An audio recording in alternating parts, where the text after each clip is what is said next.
ನಮಸ್ಕಾರಗಳು. ನಾನು ಶಿವಯೋಗಿ ಸ್ವಾಮಿ ಕೋಡ್ಲಮಠ. ಈ ಮೂಲಕ ತಮ್ಮಲ್ಲಿ ತಿಳಿಯಪಡಿಸುವುದೇನೆಂದರೆ, ಕಳೆದ ನವೆಂಬರ್ನಲ್ಲಿ ಶ್ರೀ ನಂಜುಂಡ ಸ್ವಾಮಿಗಳು ಲಿಂಗೈಕ್ಯರಾದ ನಂತರ ಮಠದಲ್ಲಿ ಗೊಂದಲ ಉಂಟಾಗಿರುವುದು.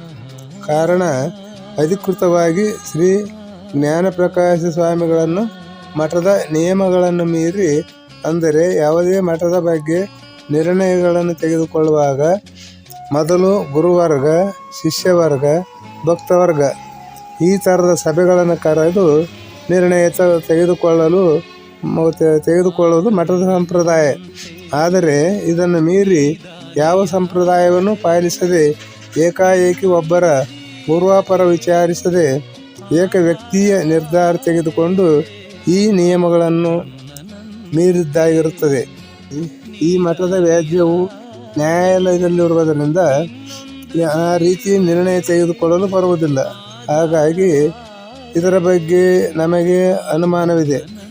ಕೊಡ್ಲಾಯನವರು ಸುಮಾರು 35 ವರ್ಷಗಳಿಂದ ಈ ಮಠದ ವ್ಯಾಜ್ಯವು ನ್ಯಾಯಾಲಯದಲ್ಲಿ ಜೀವಂತ ಇರುವಂತೆ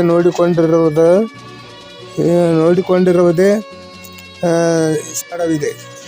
ಮೊದಲು ಮಠದ ಶ್ರೀಲಿಂಗ ಸ್ವಾಮಿ, ನಂಜುಂಡ ಸ್ವಾಮಿಗಳು, ನಾನು 3 ಜನ ಮಠದಲ್ಲಿದ್ದೀವಿ.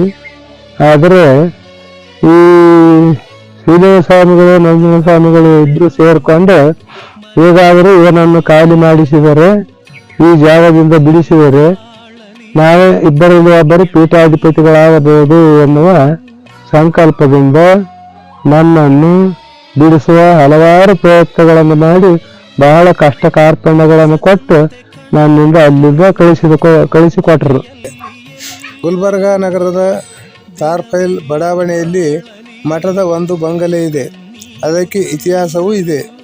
ಆ ಕಾಲ ಅಂದರೆ ಸುಮಾರು 50 ವರ್ಷಗಳ ಹಿಂದೆ ಗುಲ್ಬರ್ಗಾದ ಭಕ್ತಾದಿಗಳು ಹಾಗೂ ಸುತ್ತಲಿನ ಭಕ್ತಾದಿಗಳು, ಅಂದರೆ ಗುಲ್ಬರ್ಗ ಜಗತ್ತಿನಲ್ಲಿರುವ ಒಂಟಿ ಮರಿಯಪ್ಪನವರು, ಧರ್ಮರಾಜ, ಮರಗೋಳ್ ಪೀರಪ್ಪನವರು, ಮಾಡಿಗಿ ಮಲ್ಕಪ್ಪನವರು, ಸಂಗಾವಿ ಕಾಶಪ್ಪನವರು, ಕಲಗುರ್ತಿ ಸಾಯಿಬಣ್ಣನವರು, ಮೀನಾಬಳ ಮಾದೇವಪ್ಪನವರು, ಹೇರೂರು ಹುಲಿಯಪ್ಪನವರು, ಗೂಂಡಗುರ್ತಿ ರಾಜಪ್ಪನವರು, ಹೀಗೆ ಹಲವಾರು ಜನ ಶಿಷ್ಯರೆಲ್ಲ ಸೇರಿ ನಮ್ಮ ಗುರುಗಳು ಬಂದಾಗ ಉಳಿದುಕೊಳ್ಳಲು ಒಂದು ಸ್ಥಳವನ್ನು ಗುರುತಿಸಬೇಕೆಂಬ ಚರ್ಚೆ. ಕೊನೆಗೆ ಗುಲ್ಬರ್ಗಾದಲ್ಲಿ ಒಂದು ಮಠವನ್ನೇ ನಿರ್ಮಾಣ ಮಾಡಬೇಕೆಂದು ನಿರ್ಧರಿಸಿ ಎಲ್ಲರೂ ಸೇರಿ ತಾರ್ಫೈಲ್ ಬಡಾವಣೆಯಲ್ಲಿ ಒಂದು ಜಾಗವನ್ನು ಖರೀದಿಸಿ ತಮ್ಮ ಸ್ವತಃ ಪರಿಶ್ರಮದಿಂದ ಮಠದ ಬಂಗಲೆಯನ್ನು ನಿರ್ಮಾಣ ಮಾಡಿದರು. ಕಾಲೇಜು ಹಾಸ್ಟೆಲನ್ನು ತೆಗೆದರು. ಆ ಹಾಸ್ಟೆಲ್ನಲ್ಲಿ ಓದಿದ ಹಲವಾರು ಜನ ದೊಡ್ಡ ಆಗಿದ್ದಾರೆ ಕೂಡ. ಕ್ರಮೇಣ ಅಲ್ಲಿ ಶಂಕರ್ ಕೋಡ್ಲ ಅವರ ಆಗಮನವಾಯಿತು. ಮಠದಲ್ಲಿ ಎಲ್ಲವೂ ಸುಸ್ಥಿತವಾಗಿ ಇರುವಾಗಲೇ ಶಿವಲಿಂಗ ಸ್ವಾಮಿಗಳು ಶಂಕರ್ ಕೋಡ್ಲರವರ ವಶದಲ್ಲಿರುವ ಈ ಬಂಗಲೆಯನ್ನು ನಮಗೆ ಬಿಟ್ಟುಕೊಡಬೇಕೆಂದು ಕೇಳಿದಾಗಲೇ ಬಂಗಲೆಯ ಕತೆ ಹುಟ್ಟಿಕೊಂಡಿತು. ಪ್ರಕಾರ ಈಗಿನ ಕಾಲದಲ್ಲಿ ಸುಮಾರು 1 ಕೋಟಿ ಬೆಲೆ ಬಾಳುವ ಆ ಬಂಗಲೆಯನ್ನು ಬಿಟ್ಟುಕೊಡಲು ಶಂಕರ್ ಕೋಡ್ಲರವರಿಗೆ ಕಷ್ಟವೆನಿಸಿತು. ಆಗಲೇ ನಂಜುಂಡ ಸ್ವಾಮಿಗಳ ಮುಗ್ಧತನವನ್ನು ದುರುಪಯೋಗಪಡಿಸಿಕೊಂಡು ಇಬ್ಬರು ಸ್ವಾಮಿಗಳ ಮಧ್ಯೆ ಜಗಳ ತಂದಿಟ್ಟು ನ್ಯಾಯಾಲಯದಲ್ಲಿ ದಾವೆ ಹೂಡಿ ಶಂಕರ್ ಕೋಡ್ಲರವರ ಈ ವರ್ತನೆ ಶಿವಲಿಂಗ ಸ್ವಾಮಿಗಳಿಗೆ ಸರಿ ಕಾಣದಿದ್ದಾಗ ಇಬ್ಬರ ಮಧ್ಯೆ ಜಗಳವಾಗಿ ಆ ಬಂಗಲೆಯನ್ನು ಮಠಕ್ಕೆ ಬಿಟ್ಟುಕೊಡಬೇಕೆಂದು ಶಂಕರ್ ಕೋಡ್ಲರವರ ಮೇಲೆ ನ್ಯಾಯಾಲಯದಲ್ಲಿ ಶಿವಲಿಂಗ ಸ್ವಾಮಿಗಳು ಡಾಕ್ಟರ್ ಕೋಡ್ಲರವರು ತಮ್ಮ ಜೈವೀಮಗದೆ ಎನ್ನುವ ದಿನಪತ್ರಿಕೆಯಲ್ಲಿ ಒಮ್ಮೆ ನಂಜುಂಡ ಸ್ವಾಮಿಗಳೇ ಪೀಠಾಧಿಪತಿಗಳೆಂದು, ಮತ್ತೊಮ್ಮೆ ಶಿವಲಿಂಗ ಸ್ವಾಮಿಗಳನ್ನು ಪೀಠಾಧಿಪತಿಗಳೆಂದು ಅವರೇ ಸ್ವತಃ ಅವರ ಪತ್ರಿಕೆಯಲ್ಲಿ ಪ್ರಕಟಣೆ ಹೊರಡಿಸಿದ್ದಾರೆ. 1985, 1989ರಲ್ಲಿ ಪ್ರಕಟಿಸಿದ್ದಾರೆ. ಒಬ್ಬೊಬ್ಬರನ್ನು ಪೀಠಾಧಿಪತಿಯನ್ನಾಗಿ ಘೋಷಿಸಿದ್ದಾರೆ. ಬೇಕೆಂದವರು ಪತ್ರಿಕೆ ಇಲಾಖೆಯಲ್ಲಿ ಅದನ್ನು ಕಾಣಬಹುದು. ಇದು ಕತೆ. ಸೆಪ್ಟೆಂಬರ್ 5ರಂದು ನಾನು ಶಿವಲಿಂಗ ಸ್ವಾಮಿಯೊಂದಿಗೆ ಕಾಣಿಸಿಕೊಂಡಿದ್ದಕ್ಕೂ ನನಗೂ ಬೆದರಿಕೆ ಕರೆಗಳು ಮಾಡಿದ್ದಾರೆ. ಸತ್ಯ ತಿಳಿಯದವರು. ಇನ್ನು ಆದರೆ ಎರಡನೇ ದಿನವೇ ಶಂಕರ್ ಕೋಡ್ಲ ಅವರು ಪತ್ರಿಕಾಗೋಷ್ಠಿಯಲ್ಲಿ ಶಿವಲಿಂಗ ಸ್ವಾಮಿಗಳ ವಿರುದ್ಧ ಸತ್ಯವಲ್ಲದ ಸುಳ್ಳು ಮಾಹಿತಿಯನ್ನು ಹಾಗೂ ಅಸಭ್ಯವಾದ ಪದಗಳನ್ನು ಬಳಸಿ ನಿಂದಿಸಿದ್ದಾರೆ. ಅದಕ್ಕೆ ಅವರು ಸಾಕ್ಷಿ ನೀಡಬೇಕಾಗುತ್ತದೆ. 60-70ರ ದಶಕದಲ್ಲಿ ಮೈಸೂರಿನ ಮಠದಲ್ಲಿ ಶ್ರೀ ಸಿದ್ದಯ್ಯ ಸ್ವಾಮಿಗಳೆಂಬ ದಂಪತಿಗಳು ಪೀಠಾಧಿಪತಿಗಳಾಗಿದ್ದರು. ಅವರಿಗೆ ಮಕ್ಕಳಿಲ್ಲದ ಕಾರಣ ಶಿವಲಿಂಗ ಸ್ವಾಮಿಗಳನ್ನು ದತ್ತು ಪಡೆದಿದ್ದರು. ಶಂಕರ್ ಕೋಡ್ಲ ಹೇಳುವಂತೆ ಮಠಕ್ಕೂ ಶಿವಲಿಂಗ ಸ್ವಾಮಿಗಳು ಸಂಬಂಧವೇ ಇಲ್ಲವೆಂಬ ಮಾತು ಅಸಂಬದ್ಧ ನುಡಿ. ನಂಜುಂಡ ಸ್ವಾಮಿಗಳು ಮುಗ್ಧರು ಹಾಗೂ ಮೃದು ಸ್ವಭಾವದವರಾದ ಕಾರಣ ಶ್ರೀ ಮಹಾದೇವ ಸ್ವಾಮಿಗಳೇ ಈ ಸಂಸ್ಥೆಗಳನ್ನು ನಿಭಾಯಿಸಲು ಸೂಕ್ತ ವ್ಯಕ್ತಿ ಎಂದು ತಿಳಿದು ಶಿವಲಿಂಗ ಸ್ವಾಮಿಗಳನ್ನು ಇಲ್ಲಿಗೆ ಕರೆತಂದರು. ಇದು ಜಗಜ್ಜಾಹೀರ. ಈಗ ಬಂದಿರುವ ಸಮಸ್ಯೆ ಎಲ್ಲ ಭಕ್ತವರ್ಗಕ್ಕೂ ಸೂಕ್ಷ್ಮವಾಗಿ ಗಮನಿಸಬೇಕು. ನಂಜುಂಡ ಸ್ವಾಮಿಗಳೇ ಇಲ್ಲ ಬರೆದಿರುವರೆಂದು ಶ್ರೀ ಶಂಕರ್ ಕೋಡ್ಲ ಹೇಳಿರುವುದು ಸುಳ್ಳು. ಇಂಥ ವಿಲ್ ಹಾಗೂ ಫೋರ್ಜರಿ ಕಾಗದ ಪತ್ರಗಳನ್ನು ತಯಾರಿಸುವುದರಲ್ಲಿ ಶ್ರೀ ಶಂಕರ್ ಕೋಡ್ಲ ಅವರಿಗೆ ಹೊಸತೇನೂ ಅಲ್ಲ. ಆದರೆ ಮಠದ ವ್ಯಾಜ್ಯ ನ್ಯಾಯಾಲಯದಲ್ಲಿರುವಾಗ ವಿಲ್ ಮಾಡಲು ಕಾನೂನಿನಲ್ಲಿ ಅವಕಾಶವಿರುವುದಿಲ್ಲ ಹಾಗೂ ಅದಕ್ಕೆ ಕೆಲವು ನಿಯಮಾವಳಿಗಳಿರುತ್ತವೆ. ಕಾರಣ ಇದು ಸಾರ್ವಜನಿಕರ ಆಸ್ತಿ ಆಗಿರುವುದರಿಂದ. ಶಂಕರ್ ಕೋಡ್ಲರವರಲ್ಲಿ ಕೈ ಮುಗಿದು ವಿನಂತಿಸಿಕೊಳ್ಳುವುದೇನೆಂದರೆ, ನಿಮಗೆ ಆ ಮಠದ ಬಗ್ಗೆ ಗೌರವ ಅಭಿಮಾನ ನಿಜವಾಗಲು ಇದ್ದರೆ ಮನಪೂರ್ವಕವಾಗಿ ಆ ಬಂಗಲೆಯನ್ನು ಮಠಕ್ಕೆ ಒಪ್ಪಿಸಿಬಿಡಬೇಕು.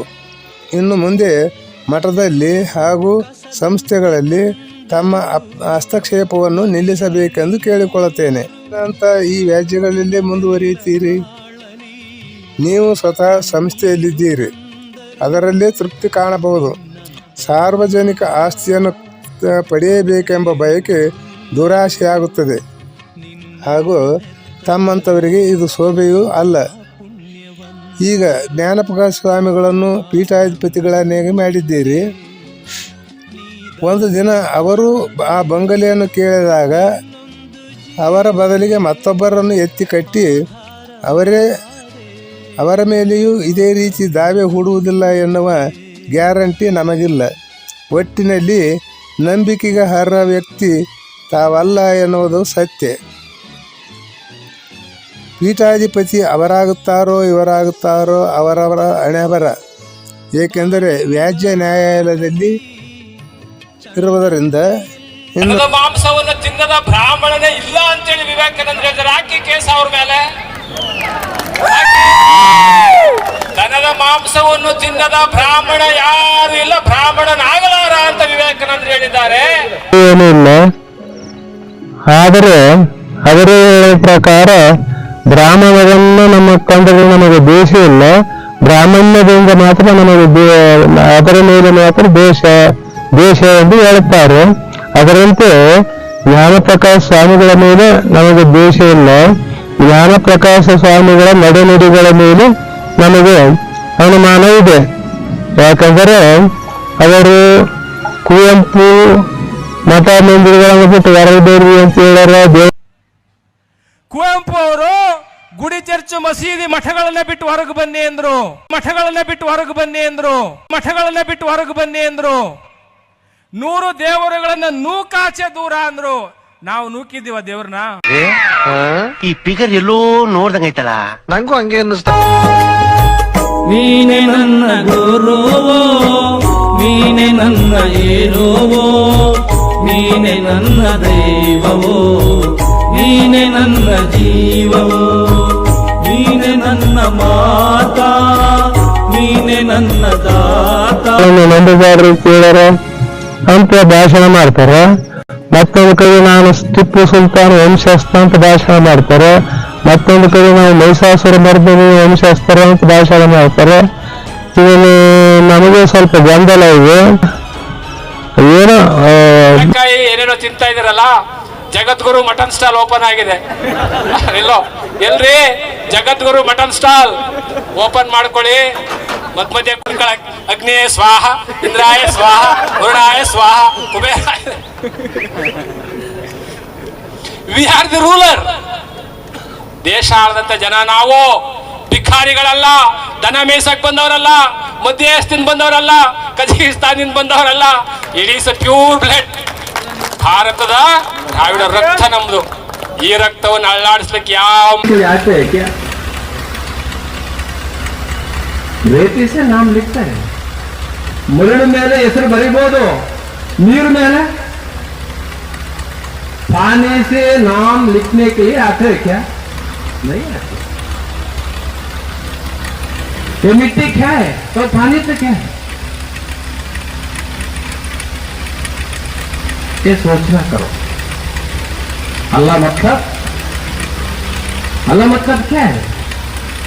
अल्लाह मतलब पानी है, पानी, इंस्पिरेशन, रेस्पिरेशन, ये अल्लाह है. ತಮ್ಮ ತಿಳುವಳಿಕೆಗೆ ಮುದುಕಿದಂತೆ ಅವ್ರು ಮಾತಾಡ್ತಿರ್ತಾರೆ. ಕಲ್ಲ ದೇವರ ಪೂಜೆಯ ಮಾಡಿ ಕಲಿಯುಗದಲ್ಲಿ ಕತ್ತೆಗಳಾಗಿ ಹುಟ್ಟಿದರು. ಎಷ್ಟು ಜನ ಪೂಜೆ ಮಾಡಿದ್ರೆ ಕೈ ಎತ್ರಿ. ಅದಕ್ಕಾಗಿ ಅವರು ದೇವರನ್ನೇ ನಂಬೋದಿಲ್ಲ. ನಾಸ್ತಿಕರು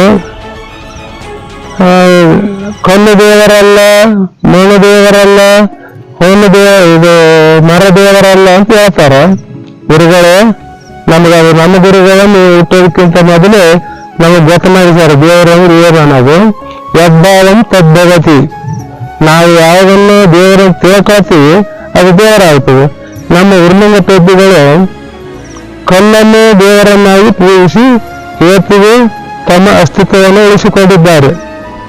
ಹಾಗಾದರೆ ಆ ಉರ್ಲಿಂಗ ಪೆದ್ದಿಯವರನ್ನೇ ಅದೇ ಮಠದ ಪೀಠಾಧಿಪತಿ ಆಗಲು ಬಂದು ನೀವು ಕಲ್ಲು ದೇವರಲ್ಲಾದರೆ ಆ ಉರ್ಲಿಂಗ ಪೆದ್ದಿಗಳು ಅವಮಾನ ಮಾಡಿದಂತೆ, ಅವರ ಅಸ್ತಿತ್ವವನ್ನು ನಾಶಪಡಿಸಿದಂತೆ, ಹಲವಾರು ಭಕ್ತರ ಭಾವನೆಗಳಿಗೆ ಭಂಗ ಬಂದಂತೆ, ತೊಂದರೆ ಉಂಟು ಮಾಡಿದಂತೆ ಆಗುತ್ತದೆ.